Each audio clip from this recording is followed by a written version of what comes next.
Intelligence Committee is asking the Justice Department to provide evidence President Trump was wiretapped during the election by March 20th. Here to talk about this ongoing claim, GOP consultant Matt Mackowiak and Glenn Smith from Progress, Texas. The Trump administration has yet to produce much evidence to support the claim that former President Obama was behind any wiretapping at the Trump Tower. Glenn, what is the Justice Department going to show that House Intelligence Committee? Well, I don't think they have any evidence of anything like a tap on Trump's phone. I think he made it up the same way he made up his allegations that President Obama wasn't American. So I think they're going to have an empty envelope with no evidence in it. And I see yesterday that the White House is already doing its best to back away from Trump's claim, and Trump's not answering any questions about it. I'm kind of with Obama on this. When told about this, President Obama rolled his eyes and said, I'm more concerned about how many Americans keep their insurance under this administration. Matt Mackowiak, the House Intelligence Committee says it could subpoena the Justice Department if it fails to produce any evidence.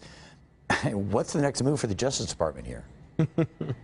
Yeah, look, either a FISA warrant was sought or it wasn't. Either there was a criminal violation that was being investigated, a criminal investigation that was underway, or there wasn't.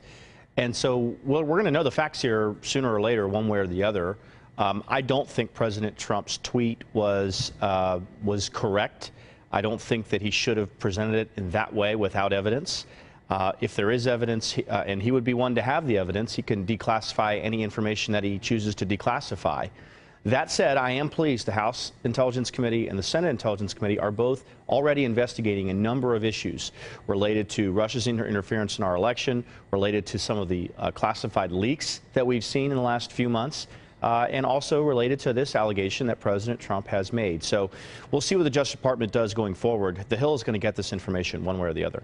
Glenn, what fallout is going to come out of this if there's no evidence of wrongdoing and nothing's found? Well, I think the great damage will be to the country because of the lack of credibility of Trump. I think when we're in some kind of serious or emergency situation, we're going to need to be able to trust the president. And right now, we can't trust the president. It's his credibility that's the most dangerous thing going forward. He has this proclivity for saying untrue things over and over and over again. I do have to add that he presided over a campaign that screamed about jailing his opponent at the time, and now he's accused his predecessor of what would be a felony. And those are habits he's got to drop, or he's going to lose the nation. And we need a leader, but he's not that leader right now. Matt Mackowiak, if this investigation reveals nothing, how will the president be held accountable? Will he? Yeah, look, I think our constitutional system, our republic, has constitutional checks on all three branches. And so you've already seen the President of the United States, his power limited in some ways in terms of things he's chosen to do.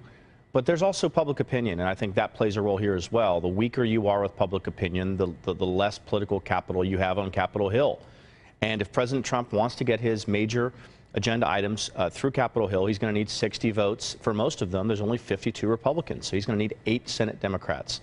So we'll see where this goes from here. I think we're still a few months away from having any real conclusions, but there's a lot that Capitol Hill needs to investigate, and I'm glad they're doing that, and that's already underway, as is the FBI investigation that's been underway since before the election took place. Well, the Justice Department has, and again, until March 20th to produce evidence. So we are out of time for now. Glenn, Matt, thank you both very much. Thanks. Happy to be here.